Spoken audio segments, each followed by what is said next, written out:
Jadi selama ini kalau saya bikin karya, jadi saya lebih tertarik tentang ke manusia itu.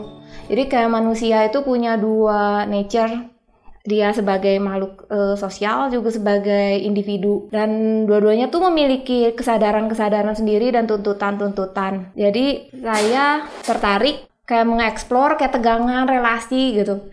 Kayak misalnya di karya Secret itu nama project itu project intimacy. Intimacy itu kayak manusia udah di tahap kayak membuka diri dan membiarkan orang lain kecampur gitu.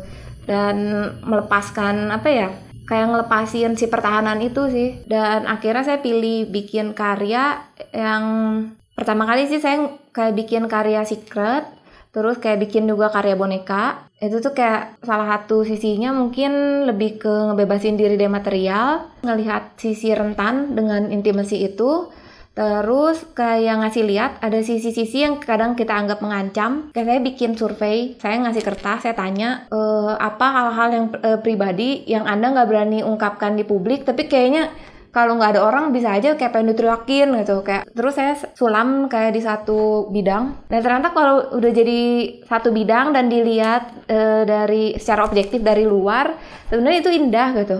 Kayak itu tuh yang bikin manusia tuh beda, karena kayak ada ambisi-ambisi dan hasrat-hasrat itu. Jadi itu kayak pertanyaan sih, kenapa harus takut dengan intimasi? Jangan-jangan kita tuh mungkin kita nyebut apa yang personal tuh mungkin terlalu sempit jaraknya, atau mungkin perlu kita perluas. Karena itu kan kayak saya selalu ngelihat kayak sesuatu yang ada di luar itu tuh seperti topeng kan. Jadi saya di Prancis itu nyiptain karya dari boneka itu sebenarnya pertanyaan saya tentang kenapa sih orang selalu berusaha nampak manis, nampak baik, elegan, memikat. Apa sebenarnya tuh kayak di kehidupan tuh banyak aspek lain kayak kepahitan. Itu kan kayak kualitas-kualitas dan karakter lain yang sebenarnya ada di tiap manusia. Tapi kok kayak takut banget, kayak denial. Dan saya pikir kayak kalau kita udah terlalu menunjukkan sesuatu yang detail, yang manis, itu akhirnya jadi pahit. Kalau kita makan gula terlalu banyak, akhirnya lidah kita kebakar.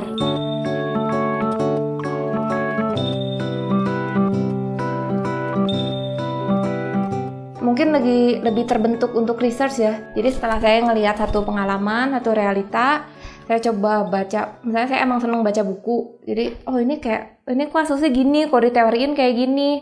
Tapi gimana ya kok di kenyataan? Kayak tiba-tiba aja itu kayak sebenarnya kayak mau cerita, tapi kayak dengan material. Saya banyak lebih ke teknik tailoring. Kalau ngedeketin satu masalah, mungkin itu ada kaitannya juga karena ibu saya menjahit. Cuma saya pernah coba juga dengan interaksi yang lebih ngelibatin orang. Saya coba membuka diskusi, terus kayak melibatkan mereka dalam karya seninya.